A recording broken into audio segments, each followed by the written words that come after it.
Hello, everyone, and welcome to my webinar, No More Shouting at the Kids. My name is Abiara Bolu. Thank you very much for downloading this webinar. I know it's going to be beneficial to you. I have done this live with, quite a few parents, and I've got really good feedback. They said it's helped them to be able to stop, think, and actually not feel the need to lose their temper at the kids anymore. So I know it will be really beneficial to you. I'll just tell you a bit about myself, first of all. I'm a teacher. I've been a classroom teacher for 15 years. I teach in secondary school. And also I run a business called LearnTree where, I help, or we help as a team, primary school kids learn better. So really I have experience with children from the age of 4 all the way to 18. And then I've got 2 kids of my own, and they're 9 and 6. Apart from that, really, I am a student of this stuff. I continue to study neuroscience. I continue to study psychology, child development. I'm just so passionate about understanding how children learn, and also the things that can hinder their development and their learning. And so I'll help you out today. I'll help you out. So no more shouting at the kids. This is for parents, really for parents and teachers, really. But let's focus on the parents, because we are the biggest predictor of our children's success. Now, it's true that even if we, don't get it right, they can still go on to be very successful. So we don't determine their future, but we are the biggest predictor on how they will turn out. So I know that you're listening to this because you're a loving parent. You want to make a difference, especially you want to stop losing your temper. You want to be able to control your temper better when it comes to your kids. And I'm here for you. I'm a recovered shouter myself. And I can say these 3 things I'm going to be sharing with you, which are 3 things that I didn't consider. And when I began to consider them and really stop and think about them, I was just reluctant to lose my temper with my kids. And even if I did, I hardly ever now. I'm a lot more, intentional about it, because I started to consider these 3 things I'm going to share with you. And even when I lost my temper, even when that happened, and that will be the case for you as well, you will quickly make repairs, because those 3 things I'm going to share with you will be at the forefront of your mind. So let's get into it. Okay. So I want you to you can pause this video here, and I want you to take notes. I hope you have a notepad and a pen. You can pause this and go and get one if you don't have one. I want you to write down the reasons why you shout. What are the reasons why you tend to lose your temper? Okay. So these are some of the reasons that parents shared with me, and some of my reasons as well are included here. Just the life stresses. You are stressed in general, frustrated, humiliated. Sometimes your kids, you feel embarrassed by what they've done. It's not that they mean to embarrass you, but you feel embarrassed. You feel ignored. A very common thing the parents said was they tend to lose their temper when they're repeating themselves constantly and the children are not listening to them. They feel ignored, and so they lose their temper. In fact, they feel justified to lose their temper. Tired, hungry, angry. Now, this is the same for any human being. Disrespected. Not doing what you want the child to do, when you want the child to do it, and how you want them to do it. So basically, you just feel triggered. And these are the common reasons why parents tend to lose their temper with their children. Okay. If you found that you had all of them or a few key ones, just make a note of those. I want you to really be fully aware of the reasons why you shout at your children. Now, again, pause this video here and write down, when do you tend to shout? Is there a common time where you just feel like, you're so depleted, so exhausted, and you tend to lose your temper more then? Take note of these things, and when you finish, you can press play. Okay. These are the common answers that parents gave as well: getting ready for school, meal times, on-car journeys, before an outing or an event, after an outing or an event, bath time, bedtime.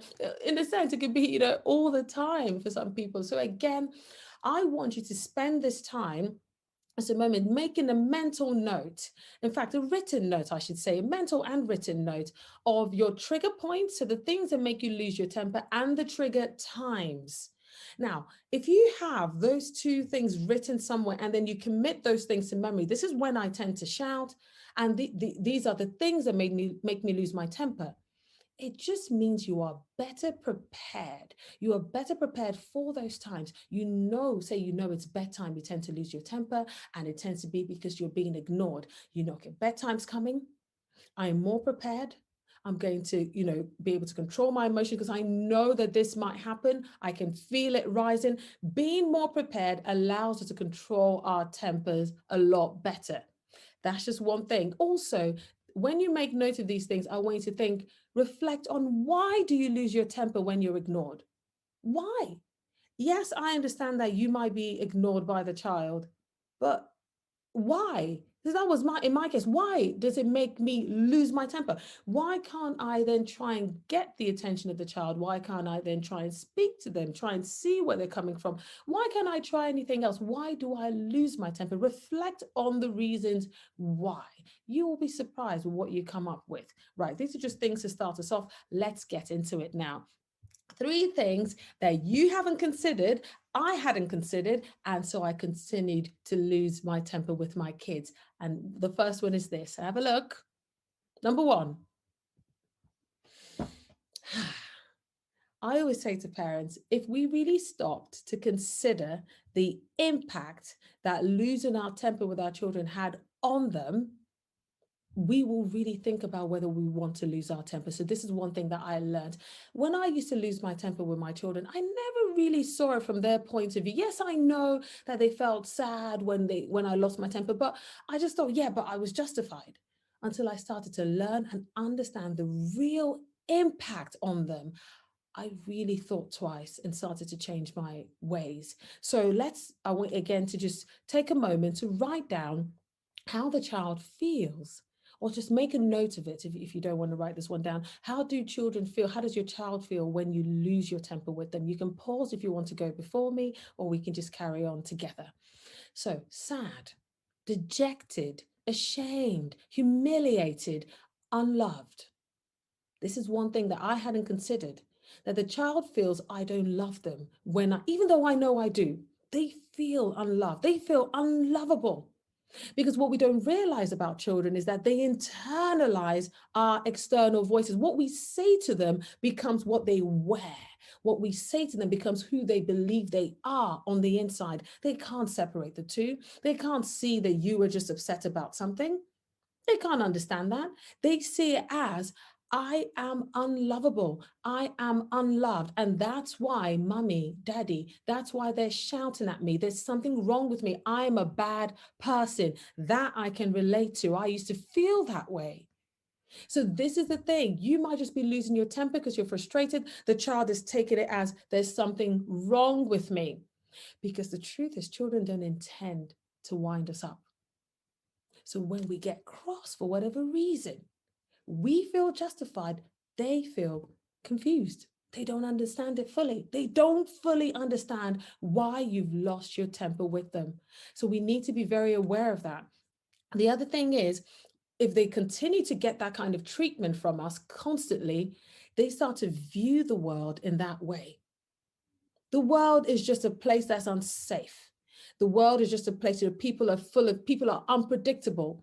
Sometimes you have with parents, you are, the complete opposite. You're the playful love. Obviously, we are the playful, happy, the person that they run to to be soothed, and the person that they run to for fun and games. And we are the same people then turn and are completely opposite.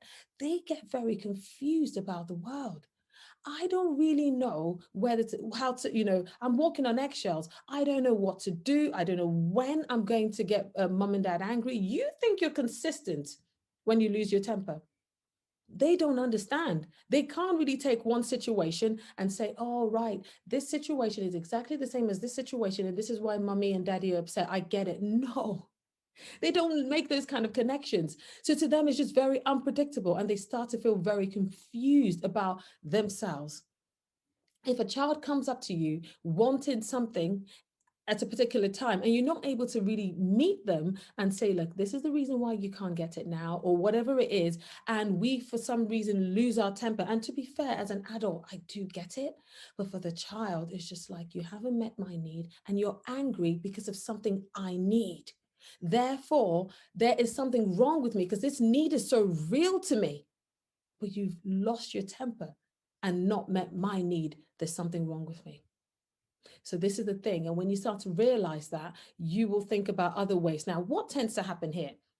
When children feel these ways from because we've lost their temper with them, it causes them to feel to withdraw, causes them to stop participating in whatever it is, stop making decisions, become anxious and fearful, lose confidence, self-doubt, self-loathe. Now, I'm a teacher, as I said to you, and I've tutored for many years as well. And I do a lot of work with parents, helping their children become successful learners. And one of the key things I noticed, when you lose your temper with them, when you're learning with them, when you're trying to help them work through something, these are the things you see. And this is exactly what you don't want. They don't want to do the work anymore. They lose confidence. They don't want to make the first move. They don't want to be curious. They don't want to be creative because they just do not know what's going to cause us to lose our temper with them. They love us much more than they love the fractions or whatever it is you're trying to get them to do. They love us more than they love getting in the bath or finishing their meal. So if they see you getting cross over this activity, I don't like that activity. In fact, I dislike it more. In fact, the next time when you ask me to do this, I'm just going to stay still. I'm not going to respond, because if I do, I just don't know what part of my response is going to cause you to get angry, because I love you. I want to stay connected with you. I don't want to do this thing. But they don't realize that that's actually what gets us even more frustrated. I'm sure you'll agree with me that actually, when you've lost your temper with your children, they might do what you want them to do at the time, but it doesn't help them make the right decision tomorrow or the next time. When it comes to learning, losing your temper with a child, it doesn't keep it stuck in. No, no. In fact, they want to get rid of the information as quickly as possible, because this thing is causing a negative reaction from mummy and it's just stressing me out. I don't want to be involved in this. So we must always remember to be patient and not lose our temper. Even when we do, we must make repairs. Think about the impact it has on the child. Okay. And this is one thing I say to parents: when they're young, they might respond to us, in the short term. But I see this, I told you I teach in secondary schools. Over the long-term period, we haven't taught them how to internally motivate themselves. We haven't helped them to understand why they need to do what we want them to do. We've just shouted, which has resulted in a forced response from them. In the long term, they haven't learned anything. They might just rebel when they grow older, and they just think, why am I doing this? I'm not even listening to you anymore. It becomes a lot harder. And the thing is, I say to parents, when we want our children listening to us more, is actually when they're older, when they're in secondary school and older, because it starts to matter a lot more. So let's get them on side now. So think about how they feel and how it could impact the way they respond to us and to the world. Okay, so remember this: the primary need for a child is connection. In every interaction they have with you, they're asking, do you love me? Do you love me? Do you love me? Some of them will voice this out and say, do you love me? Some of them will just throw a tantrum and they're asking, do you love me? Some of them will just come up to you and try and take something from you, or just try and sit very close to you. They're still asking the same question: do you love me? They want a connection. I always say to parents, a connection with your child is not about proximity necessarily. You could be in a different state, in a different place from somebody and still feel very connected with them. And I'm sure you understand this from the relationships you have. You don't have to be in the same place to feel connected. You also know that you can be in the same place with someone and not feel connected to them at all. So connection is internal, and the child, that's what they want from the parent, that internal connection with mom and dad. It means that when they see you after a long day, they haven't seen you, maybe they've been at school or in nursery, they run to you, and sometimes it's with tears and hugs and mixed emotions, because they want to reconnect, that kind of thing, or they want to feel that close connection again. And that might be the time when you're just exhausted from work. You don't understand that, or you don't think about it that way, and you might push them away. That's it's a very hurtful thing for the children, even though I know as adults, we don't mean that. Just remember, the child's perspective is very different, and they don't see things the way we see it. So let's think about how the child feels when we lose our temper with them. It's very important, and how we can grow to affect them. And usually, once we break that connection consistently through losing our temper or not meeting their need, we are building a wedge between us and them, which shows more when they grow up into that teenage years. You know, I'm sure you've heard the saying, if you want your child to talk to you when they're 13, you've got to learn to listen to them when they're 3. So we really have to try and keep that connection. If ever we break it, if ever there's an issue and we break that connection with them, we can repair it. The good thing is our children love us so much. They're so forgiving. They're the most forgiving people that we know. So repairing it is not an issue. We can make the effort to repair it. It's like any other friendship you have. And whilst we're adults, they might hold back and say, you know what, I don't want to ever repair this connection. Our children will run back to us. So don't feel too bad if you've broken the connection. Just start making the steps to reconnect with your children, and as much as possible, keep that connection with them. Now we're going to do an exercise together. I would like you to close your eyes. If you are listening to this with a child close by, you might want to put your headphones on. We're going to try something together. And yeah, close your eyes, indulge me, listen. It will take about 30 seconds. Okay, are you ready? Now don't open your eyes until I ask you to. No! No! No! I said no! No!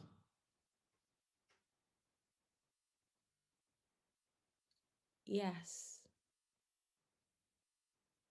Yes. Yes. Yes. Yes. Okay. You open your eyes. I hope I didn't scare you too much. I want you to just think about how you felt when I shouted no. When I shouted no at you, think about how you felt. Now, this is something that, I learned from Dr. Dan Siegel. He's a very, famous psychologist. And, when I was on the receiving end of him shouting this, even though it was through a screen, I did feel, oh my gosh, I know how I felt. How did you feel? Scared? Unsafe? I'm not cross with you.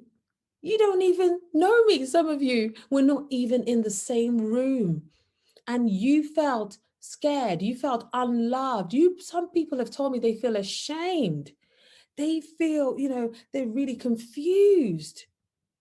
Now, I want you to think about how your child feels. And I know that when we get cross with our children, sometimes our voices it's filled with emotion as we lose our temper with them.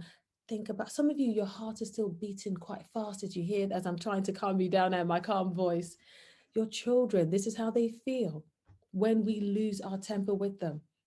Now, how did you feel when I started to say yes? When I've done this experiment with parents, face to face with them, they start to smile. And you see, so that's that's what's going on internally when we say yes to our children and when we lose our temper with our children. Okay. Now, let's look at the second thing that we haven't considered as parents. And if we consider that, I think we'll make a change as to whether we lose our temper with our children all the time. And even when we do, we'll be quick to make repairs. So the second thing is we haven't considered you, us, me as the parent. We keep thinking somehow that when we lose our temper, we're justified because the child has done X, Y, Z. If we stopped and actually thought, no, what is it about me? What triggers me? What sets me off? I need to reflect on what's going on with me. I am the reason why I lose my temper. The child and nobody else is the reason why I lose my temper. I am responsible for losing my temper. I have lost control. It's me. And when I started to look at it that way, no, I need to stop and think, what is going on with me? Why can't I control my emotions? Turn it back to yourself. And when you start to look at it that way, you will find that actually, once you start to reflect and make a change as to how you feel and how you're able to control your emotions, you will put less of it on the child, who actually is not at fault, whatever they've done. So these are things I would think about with parents. Now, this is something, again, from my experience, what I had to learn. We tend to lose our temper because we're multitasking. This is it. Fact. Patience or impatience was my biggest issue. I am a super efficient person. I'm constantly doing a million things at once. And I know a lot of people wear that, hat that, or wear many hats. I'm so good at multitasking. Actually, we're not.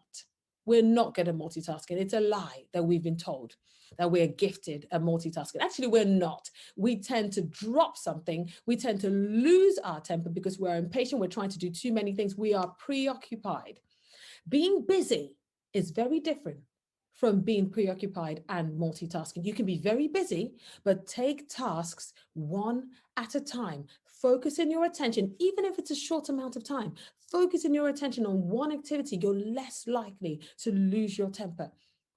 The reason why we tend to lose our temper with our children is because we haven't completely dropped and finished work. We've come home, or in these times now where we're home, the work day has ended, but we haven't ended with work, and then the child is coming to us because they actually need something, and then we're still holding on to that, and we pour it onto them, and if we actually stopped, took a proper break, and focused on them, we will be less likely to lose our temper. And then when we're finished with them, we can then go back to the next thing or the other thing that we had to do. So multitasking is one big issue I would like us to really think about and stop.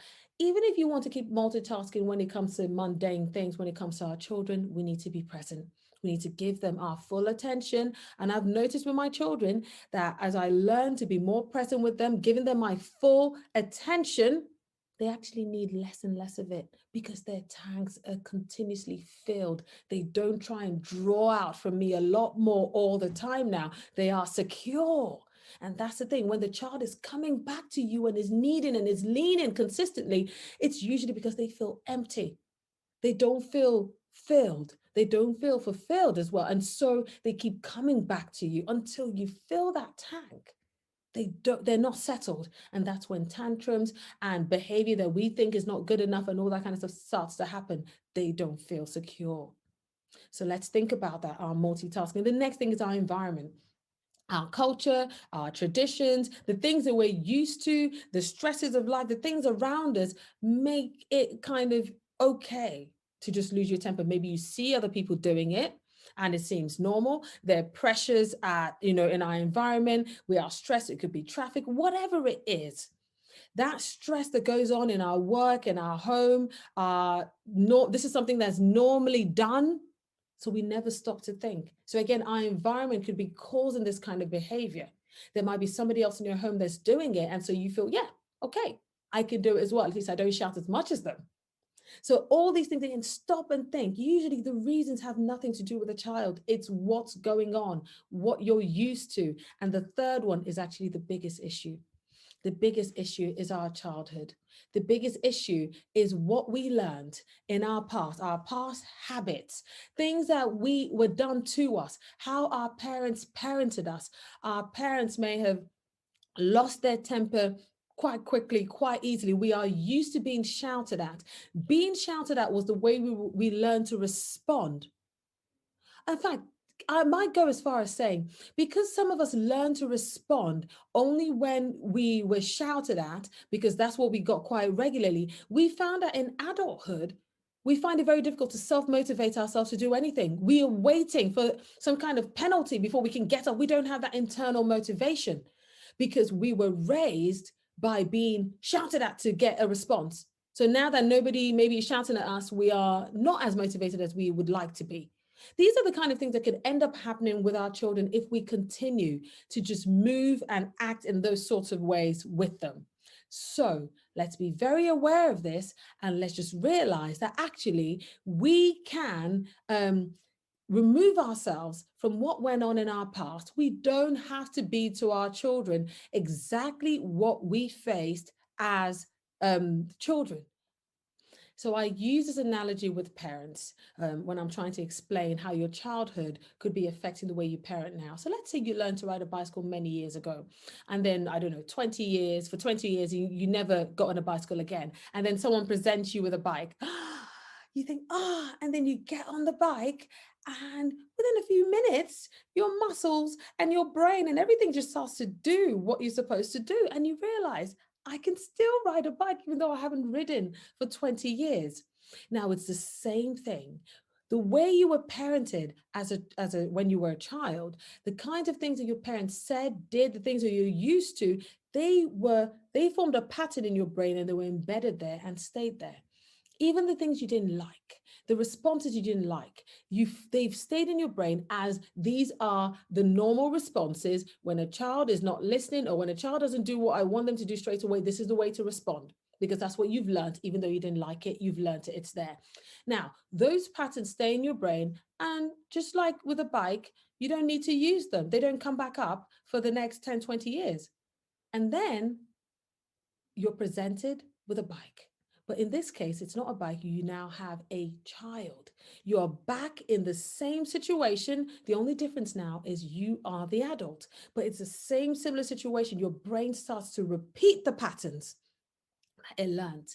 Repeat those patterns that it learned. And those patterns are saying, yeah, rage, anger, screaming. The same things you didn't like being done to you, you end up doing it to your children.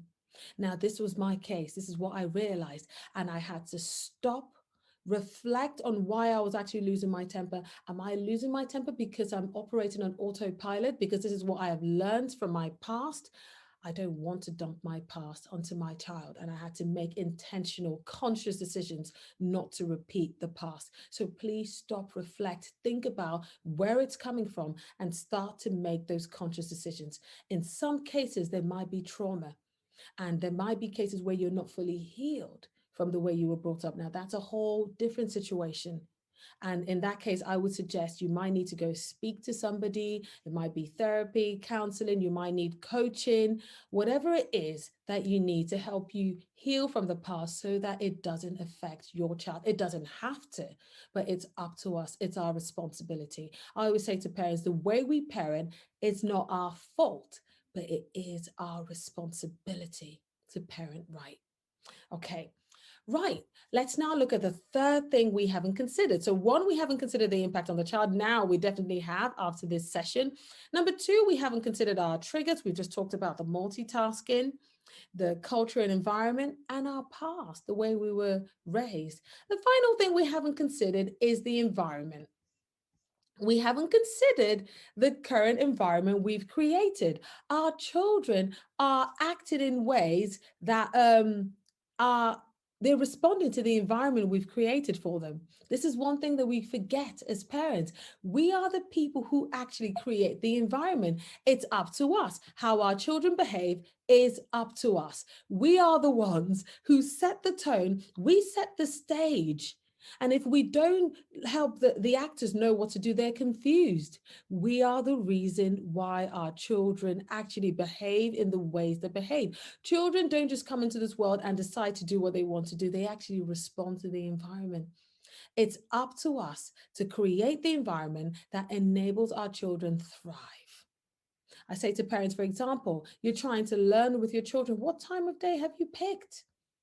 What have you put in place to enable them succeed? How have you set the tone? Are you ready? Are you completely present, or are you distracted? You know, the environment you create, they can feel it and they just feed off it. So it really is down to us and the tone that we set for our children to then go on and respond or react to how we've set the tone. So let's have a look. We go back to when you tend to shout. Pick any of these times and look at how have you set the tone? What have you done that has enabled your child to then think, I can succeed in this task? Let's take getting ready for school, for example. A lot of us just wake up and expect our children to be able to just respond to what we want them to do in the time that we want them to do, how we want them to do it very quickly so they're out the door at the right time, on time for school, no stress. No. Now, I'll tell you this, My children honestly have got to the point where at 7:30, they're by the door, they're at the door, all dressed, ready to go. And I'm the one who's coming down the stairs later than them saying, oh, sorry, now I'm ready, let's go. This is true. But it took us years to get there. It took us time. It took us rehearsals. It took us practice. It took us conversations. It took us, applauding and encouraging each other when we did well. It took us helping each other out to do better. We really set the tone that enabled them to thrive. But every time I feel like sometimes parents just wake up and do the same thing they did before and expect the child to do better. How? If we haven't taught them what to do to succeed, how can we expect them to succeed? These are the things I had to learn. And, as I started to stop and think about it, I thought, I haven't set them up to succeed. How can I expect them to know what to do? This is the issue. We just think because we've said it, they get it. So let's take the example of getting kids ready for school.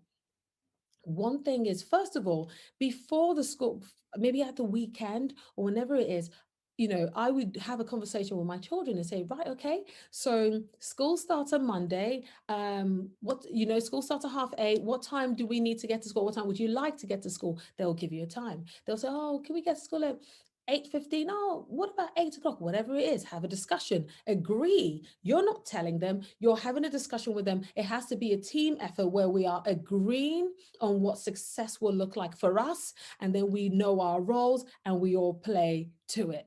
So once we've agreed a time, I'll say, right, okay, so we've agreed 8 o'clock is when we're leaving. Brilliant. So if we're leaving the house at 8 o'clock, how long does it take us to get ready? Oh, it takes me 5 minutes. Oh, no, I think it takes you 20 minutes. Oh, does it take, whatever it is, let it be a fun conversation. Let them all agree what time. It takes me half an hour. It takes me whatever it is.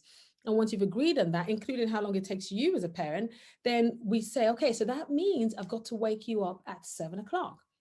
If your kids are anything like mine, one of them will say, no, can you make it 6:30, while the other one say, can make it 7:30. They're different, right? One of them loves their sleep a lot more. But whatever it is, agree, reach a compromise, let them feel like they were part of this decision-making thing. We are a team working towards achieving success in this task of getting to school on time. This is really how I operate with my children, and we set the tone and everything. Okay, so this is before. So I say to them, so we've all agreed now that we're going to wake up at 7 and we're going to do this and we're going to do that. And we've agreed that. So I know that you need about 10 hours sleep. So let's count back. It means that you need to be going to bed at so and so time. It's the only way we can wake up at 7. So again, preparing for success the next day really starts the day before. So you guys remember 7 o'clock, we have to go to bed at so and so time. Okay, so once we've done all of that, we've agreed on all of that, I'll go as far as saying to them, how can I help you make sure that you actually get ready? What can I do for you? Would you like me to bring out your uniform? Would you like me to? And I make sure I set all these things up so that they can succeed. Then guess what? I wake up earlier. This is when we just started. I do that because I'm trying to help them succeed. I'm trying to do my part. Okay, so that we all do very well in the end. So once we've all done that, the next day I make sure I'm on my A game as well to help them succeed. And you know what? Without going through the whole steps, when they wake up and they start to get ready towards doing this, it cannot turn. You cannot turn the game to something that becomes an aggressive situation in the end. It has to continue to be a team effort. And that means that if one person is slacking, we are encouraging and helping. Okay, how can we help you so we can all get there? We're not getting cross, we're not getting angry. We're still trying to help so that we all get there as a team. Imagine if on a football pitch, my kids love football, so I use this analogy. Imagine if on a football pitch, one person is not pulling their weight and then you start to have a go at them on the pitch. You can't do that. You can have a conversation after. So we still, whilst we're getting ready, we're still talking, come on, how can we help you? Come on, we can do this. Remember 7:30, we have to go, and we really have to go however you're dressed, because this is the plan that we've agreed on, whether it's 8 o'clock. So make sure you get your shoes on. If you only have one shoe on, we have to go. But whatever it is, it's still, come on, let's do it. You'll see your children respond. Now, when we get to the car, I always have this conversation with them. I always say, well done, guys. How do you think you've done? and they'll tell you. They're usually harsher than you. I think we did 3 out of 10. Oh, come on. I think we did 4 out of 10, whatever it is. Okay, how do you think we can do better tomorrow? It's always, how have we done? How can we do better? Because guess what? You are training and teaching and preparing them for success. You are training and teaching and preparing for success. This is not a get ready because mommy or daddy says so and you've got to get in the car. You're not teaching them anything. You know, I use this method with my children for every single thing that we do. And the truth is, I was saying to friends, and it felt like I was bragging, but I felt so proud. My son, who's 9 now, during lockdown, he was up and at his desk at 8:30 every morning without me having to wake him up. Sometimes I will still get him ready because you've trained them to be able to take responsibility. You've given them success criteria and you've shown them how to do it and you've worked together so they start to do it on their own. If we don't do that, then actually every morning you have to keep repeating the same thing, screaming and shouting to get them to do what you want them to do only when you raise your voice. And the pattern just continues. You've got to teach them and set the stage and encourage them to be successful in this task. Okay, all of these things I've said, I have to say, will take some time, but there's nothing worth having. There's nothing that we can do that's actually successful and, you know, is actually worth it if we don't dedicate time and consistency to it. The only thing I'll say is with children, initially it takes longer, but as they learn, you will start to put your feet up and enjoy the benefits of the effort that you put in at the start. No quick fixes here. There's nothing like that. When it comes to raising our children, we have to be intentional and take the time. We have to put in the effort and we will see the difference in them. We are raising another life, a precious life that we love so much. If we consider these 3 things, the impact on them, if we consider, you know, what's going on internally and what's happened in our past that's causing us to behave this way, if we consider the environment that we've created for our children, if we consider these things, then actually we'll be able to stop and reflect and help our children to make the best decisions without us losing our temper. Now, just one final thing I'll say to all of us as we listen to this is control your temper, not your child. I have to remind myself, it's something I play back in my mind a lot. Control your temper, Biera, not your child. Control your temper, not your child. Controlling your children never leads to success. Trying to clamp down on anybody's free will never leads to success. In the end, the outcome is not good. It's not what we want. Okay, so I've said to you, reflect on your trigger points and your trigger times. Make a note of that. All for the next week, I would continue to look at those trigger points and trigger times so that I can start to form a pattern and I can be more, I can be more prepared and ready to actually prevent myself from losing my temper if I know my trigger points and my trigger times. And that's it. Thank you for staying till the end. I'll just move it so you can see. You can follow me on Instagram, abiera.bolu. I have lots of tips, lots of videos, and I post there regularly. So please follow the page and share the page with your friends. Let's all do this together for our kiddies.